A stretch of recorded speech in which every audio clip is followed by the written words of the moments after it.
Oh, well, hello again. Welcome back. Okay, so let's talk about cultural anthropology, right? Let's go ahead and kind of dive into this a little bit.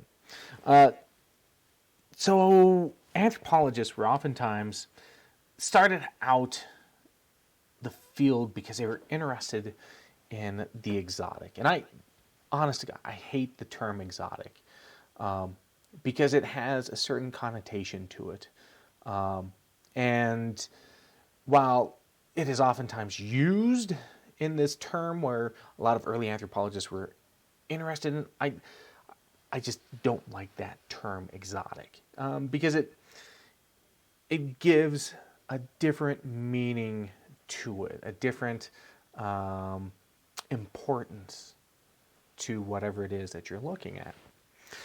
So, but going back to early anthropologists, that was the thing that they were looking for. They were looking for the exotic. They were looking for the strange. They were looking for things that didn't make sense to them, and they wanted to find out why is it why are we finding this, and why do these people look like this, and why are they piercing themselves, and why are they shaping their skulls in weird ways, and you know that's look at the differences and all of that stuff. And early anthropologists were very interested in these different things.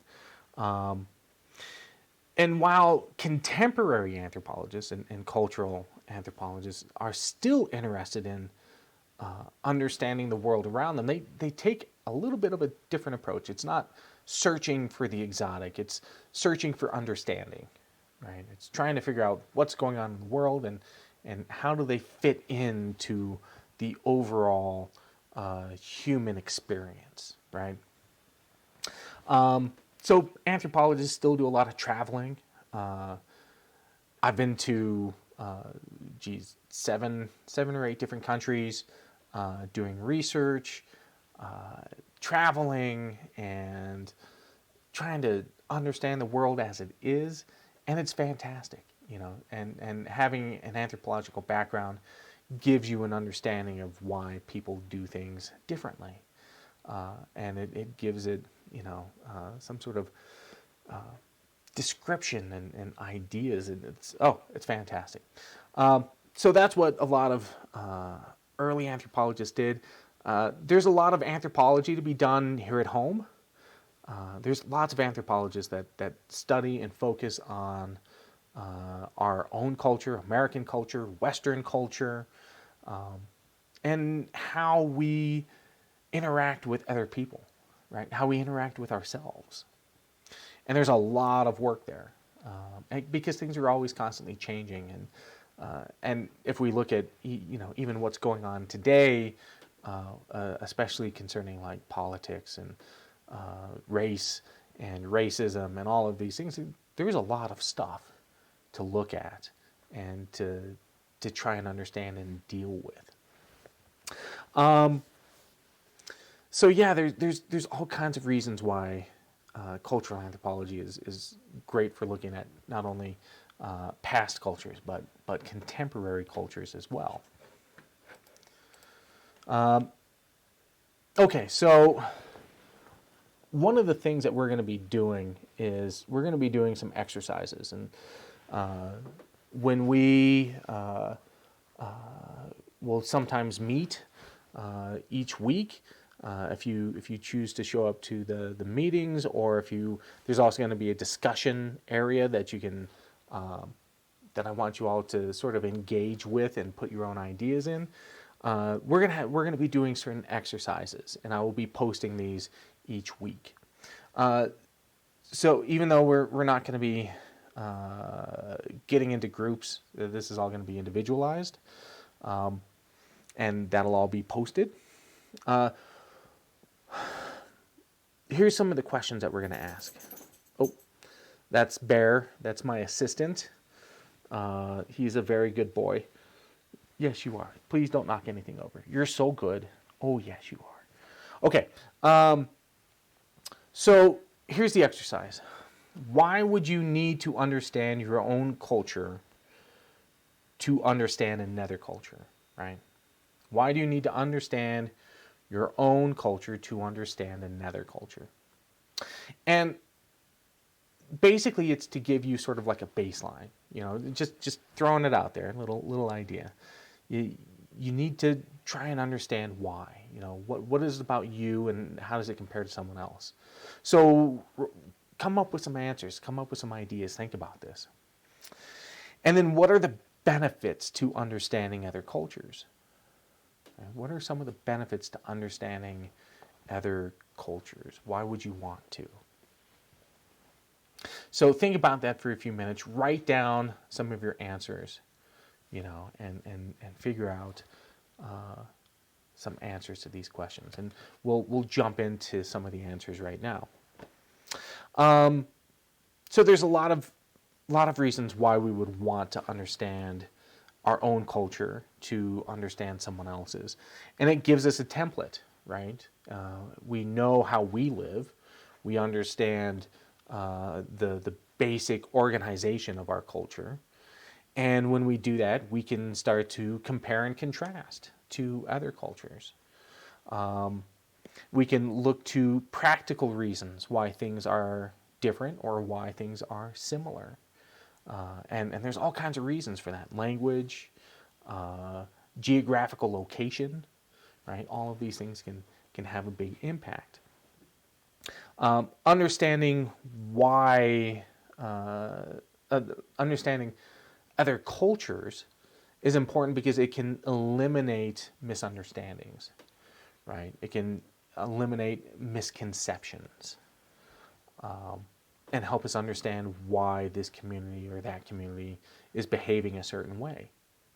So jumping in and understanding those things is very, very important to understand. For example, okay, so,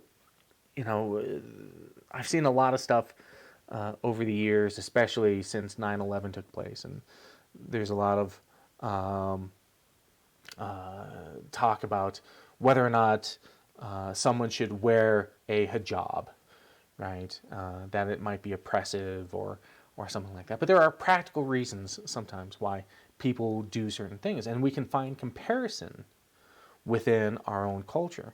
So, if you're a Catholic nun, right, you wear a veil or a coronet, there are specific reasons why you do this, right? And the same can be said for a hijab or a burqa. There are practical reasons, there are religious reasons, there are reasons that we might not agree with, and they might, as far as a culture might be concerned, we don't like it. But what we try and do is understand and have those comparisons, right? And then trying to understand why there might be practical reasons why you might want to do that. And sometimes that's one of the things that we do as anthropologists. We look past the cultural to the practical. And, if you're living in a desert, right, what is one of the things that really sucks? Blowing sand. I don't know if you've ever been in the desert when there's been a storm or something like that, and you got dust flying all over the place, and you're dealing with it constantly. Having something to cover your face and to cover your body is really handy. It's actually really nice to be able to do that. And to have those face coverings and head coverings, there are practical reasons why it becomes important. So besides the cultural or the religious reasons why somebody might do it, one of the things that anthropologists are going to look at are the practical reasons why cultures might do something specifically. And then sometimes those will translate. Maybe you have someone that isn't living in the desert anymore, but still wears that head covering or a particular style of clothing that might not be indicative of that geographical location. It might not have that impact, but it has become strictly cultural, or strictly religious. And we can look at that and say, okay, where did this actually come from? Why is this practice still going on? And is there some sort of a lineage that takes place? So there's a lot of interesting things that we can do concerning that. One of the things I like to bring up is that certain cultures can change over time, like the Navajo, for example. We know that the Navajo language is also very similar to some Inuit languages, and the Inuits are, live in like northern Canada and Alaska. But how would the Navajo and these Inuit bands have similar languages? Well, sometime around, we think, sometime around 800 years ago, groups of the Navajo, back then, whatever name they were using, came down and brought their language and their culture with them and settled in the Southwest. But they carried their language. And there is a possibility where you could take a Navajo and an Inuit and put them in the same room, and they might actually be able to have some similar words and be able to have possibly a conversation. It's kind of like Norwegians and the Swedes, right? Their languages are fairly similar. And they can understand certain words because they do translate. Now, they are distinct cultures, but there are enough similarities. So there are practical reasons why we might understand why things have changed over time, and why people do certain things that they do. And so that's one of the things that we're looking for is oftentimes the practical reasons why a culture does a specific thing. And we'll be going into a lot of this throughout the semester. What are some of the things that we can gain from other cultures? The joys of diversity, okay? And I think this is something that is really important to consider. When we're talking about race, when we're talking about all kinds of ways of separation, how we distinguish people from one another, and different cultures and all this stuff, and we oftentimes use the word tolerance, right? We want to end intolerance. We want to have tolerance of people, and I hate the term tolerance. And the reason is that oftentimes tolerance is used as a term that you have a tolerance level, okay? And when you get to that tolerance level, things start going bad, right? If your engine is overheating, it has a tolerance level, and when it hits that level, that red line, and all of a sudden things start overheating, you've got a problem. And that's where that tolerance level comes in. And instead of dealing with tolerance, I would much rather use the term like celebrate. I would rather celebrate diversity. And the reason why, and this is a very, in some very ways, American approach to culture, is that we incorporate so much diversity into our identity, and it's been celebrated. And then, of course, it's also been a negative aspect. Like, we have a lot of intolerance, and we have a lot of racism and other stuff that also happens. But one of the strengths that I think our country has is that we have a lot of diversity, and we have a lot of different things that are really important to examine and exemplify and enjoy. And it helps us understand the world a little better, and it gives us a bigger window to look through, And, we can look at even like our entertainment, Game of Thrones and other TV shows and movies that incorporate different aspects of the world. And Star Trek, I love that. Star Trek is great because it does a great job of incorporating different cultures, different species, and how they interact with each other and the issues that they have. And they come together and figure out, solutions. Sometimes with phasers and violence, which Yeah, it happens. But, still, there's really good things about Star Trek. Um, I think one of the really important things to look at too is, again, language, right? I touched on this a little bit earlier with this idea of, different cultural imperatives. We have a lot of words that deal with like vehicles and cars and stuff like that. And other languages deal with other things that are important to that culture. And when we learn about those things, they can help us open up our world to other ideas and other concepts. And so incorporating these new languages and people bringing new ideas that maybe we never really thought of, right? It gives us a new understanding. And for an example, I'm going to use like emojis. Okay, so we have emojis, and why do we have them? Okay, and I think that's a really interesting question to ask: is why do we have emojis? Well, as texting, as we got cell phones and texting actually became a thing, we could send digital text messages to each other. Have you ever had someone send you a text and you were confused by the context, right? They're saying something, but you don't know if it's a good thing or a bad thing.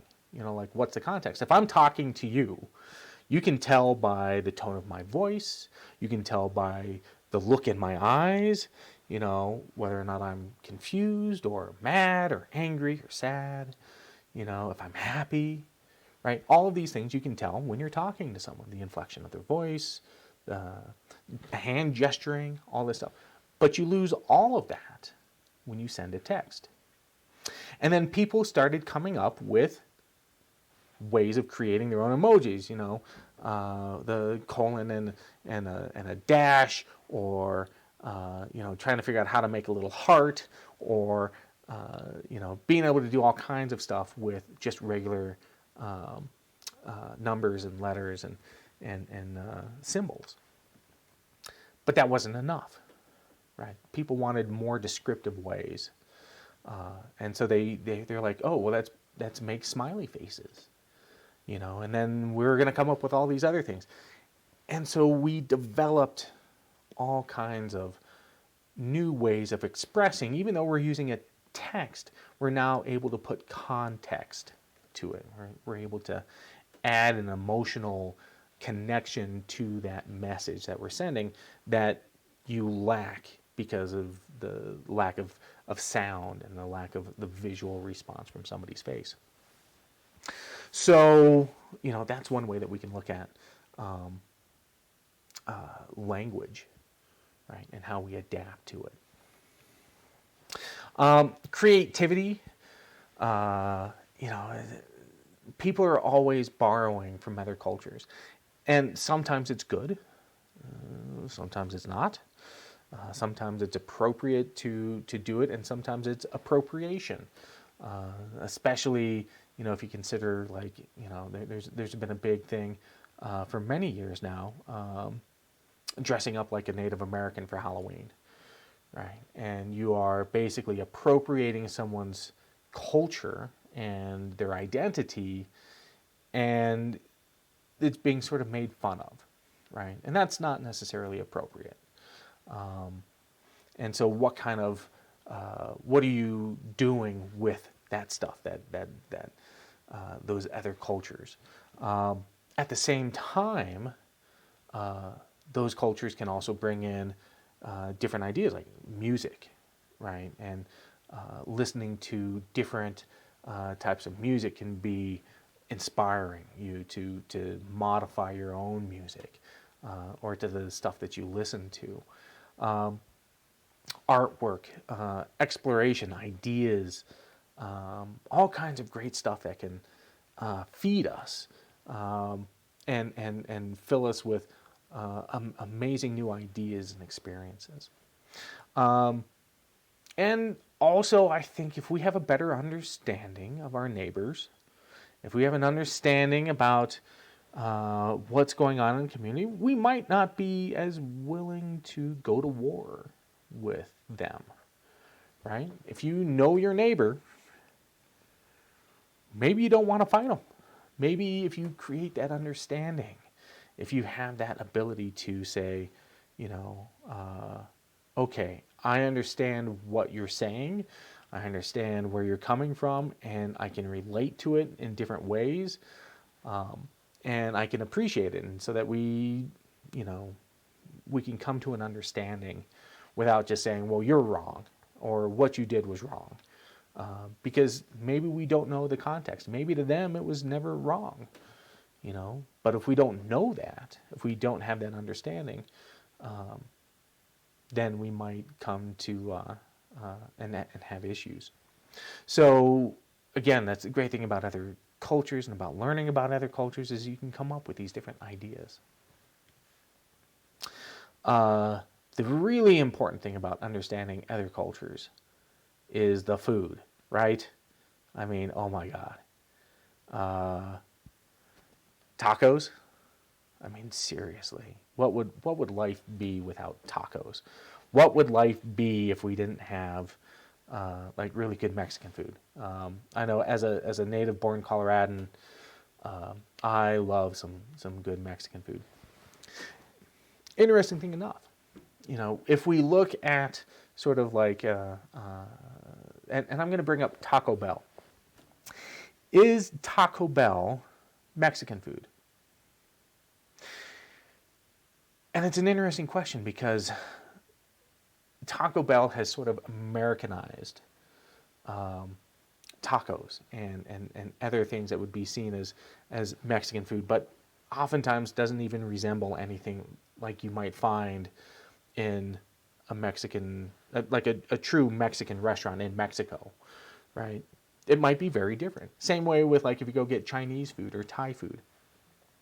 A lot of times, because different cultures have different palates, right? They're used to certain types of flavors, and so when you have like a Chinese restaurant, they might not use some of the same ingredients that they might use in China, in whatever province they're from, or they're bringing these ideas of food with them. Maybe they have to do it so that there's a little bit of flavor that is more appropriate to the palate of the people that are living there.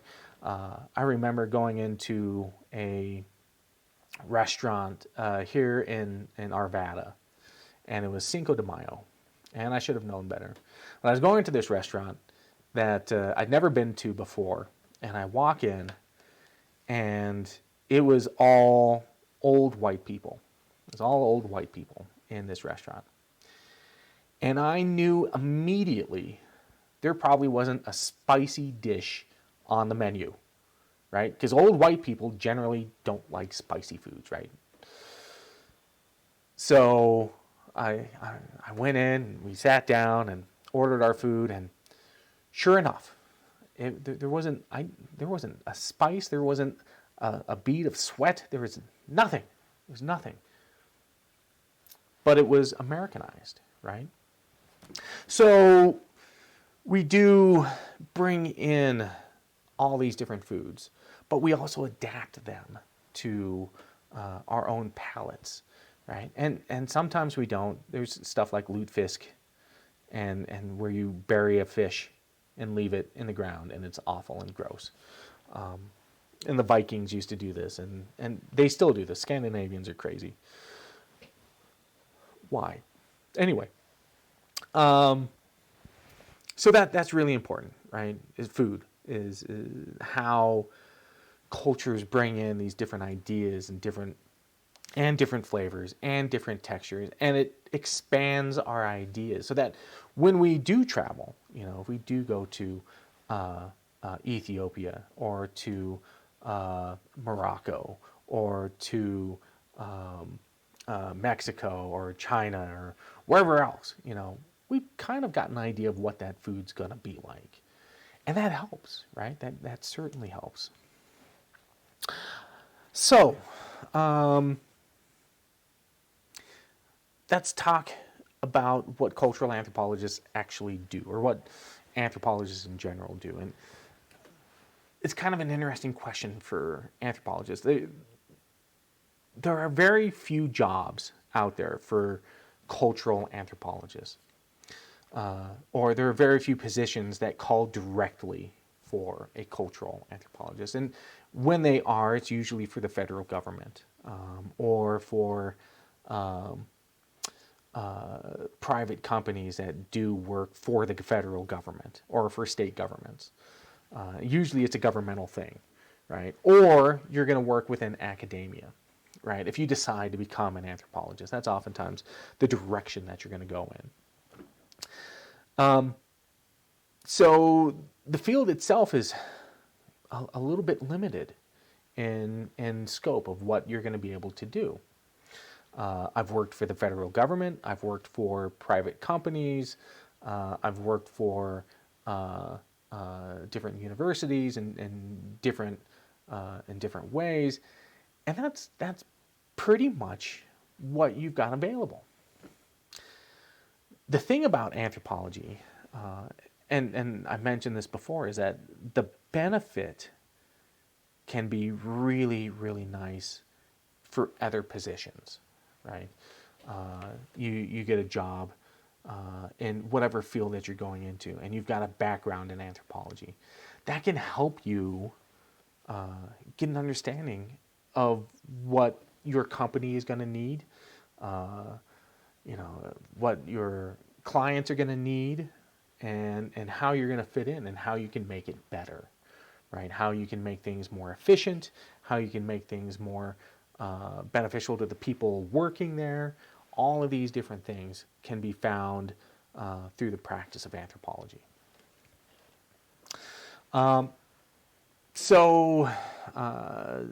We do work, again, with like federal and state. We also work with like a lot of Native American groups, again, in those similar roles.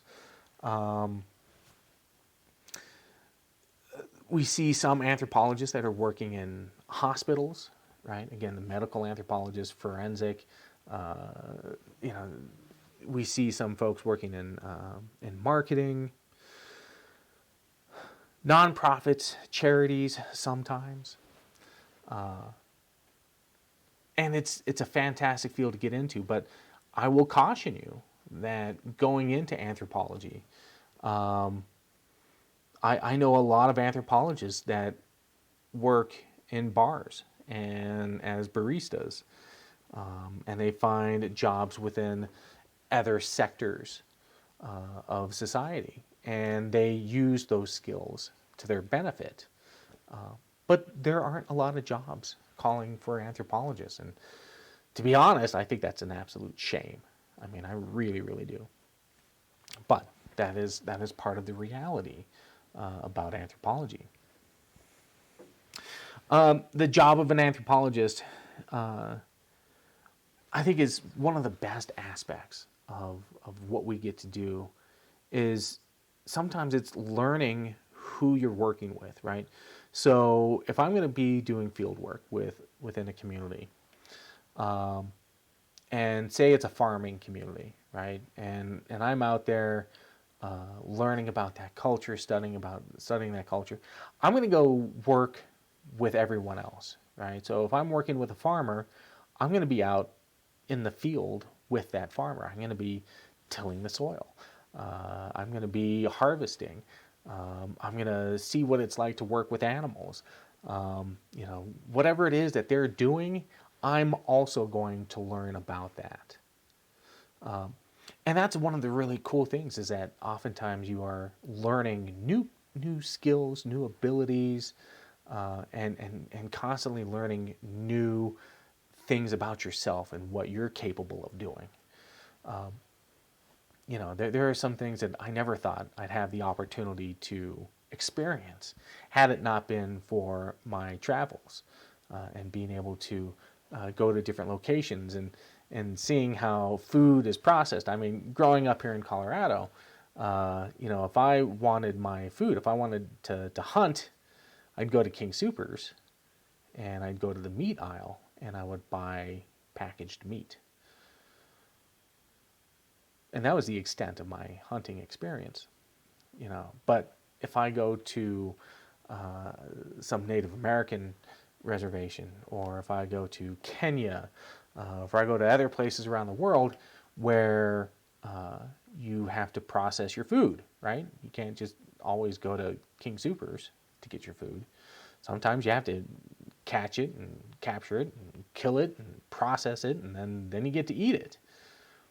And changes your ideas about food and how we process things. And there's a great story. Well, maybe it's not a great story. About there were some researchers, and they were talking about kids, and they were asking kids, where does milk come from? Well, milk comes from the store. And they're like, okay, so what about chocolate milk? Well, that comes from brown cows, right? Oh, and white milk comes from white cows. It's like, wait a second. Are we not telling our kids where all of this is coming from? Do we have that experience? If you go to the store and you pick up meat, you never see the animal that it came from. And we have that disconnect between food and our plate, and where things are coming from. And this becomes a big issue. So anthropologists will have those experiences. They'll go out there and be able to see what it's actually like to do these things and to learn these skills. And then it helps with your own culture, right? And you can see if there's any problems. You can start to look and see what kind of problems you might be able to fix. I think this is also a really important thing to understand. We have these concepts of identity, right? And we have idealized identity and actual identity. And this is important to take into context. The actual identity is how we perceive ourselves and how we should be, right? And these are the things that we hold dear and near to us. But what we actually do might be different from our perceived ideas, from idealized ideas. So we take a look at those things and say, okay, well, this is how they see themselves, but is it actually true? And this is oftentimes something that we deal with when we're doing field work. We have two things. We have theoretical truth and ground truth, right? You might read something in a book about a culture, but when you actually show up and walk in to that culture and see it and experience it for yourself, you might find something very different. And so we have to understand these different ideas about how things are perceived and how they might actually be. Let's see. We work as bridges between different cultures, trying to understand or trying to help different people understand each other through education.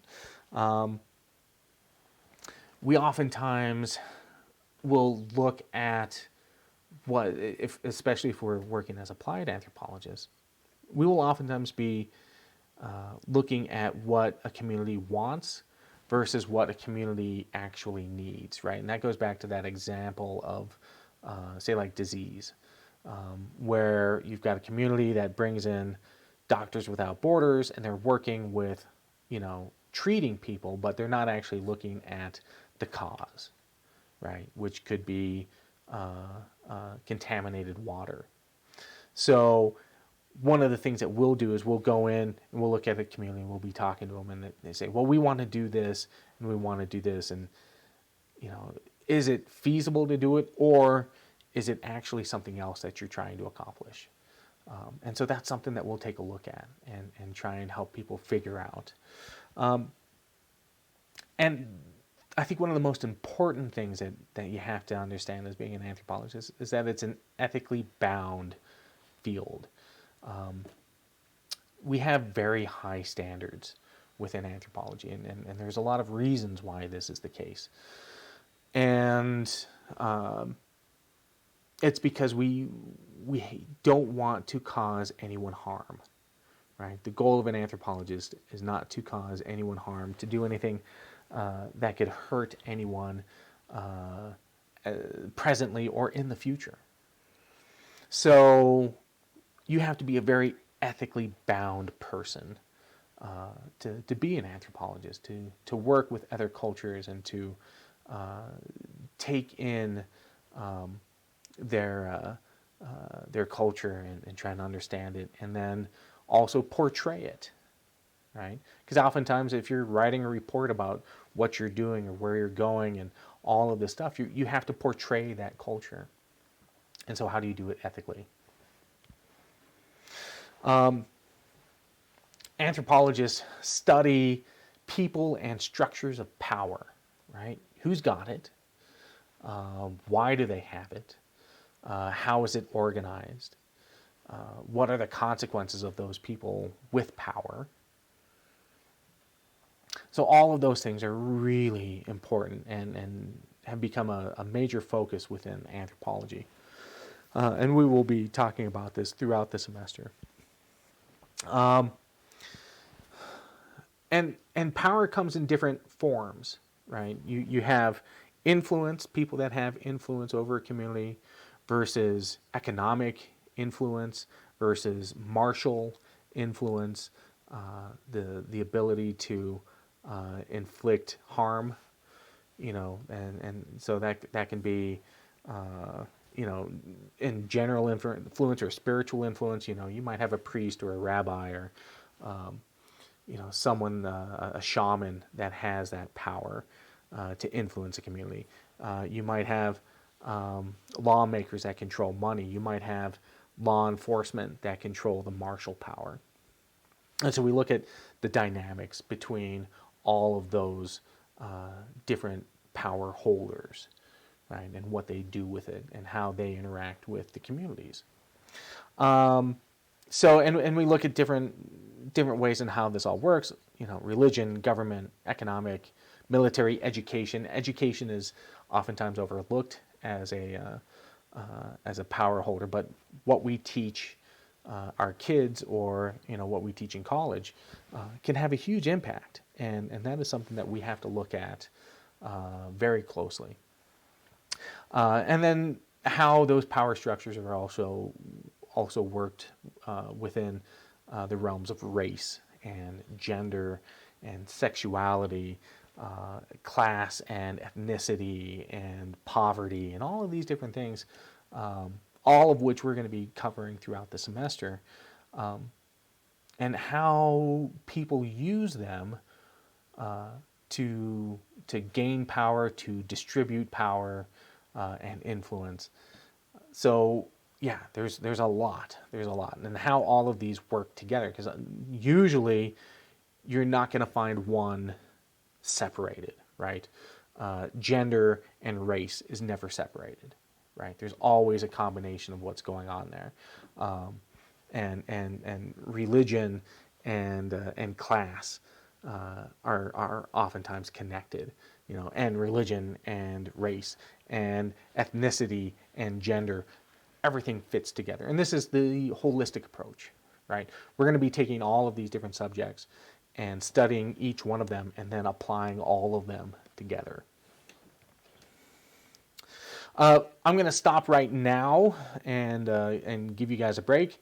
This will be the end of this section of the lecture, and then you can click back on the next one, and we'll continue on. Okay?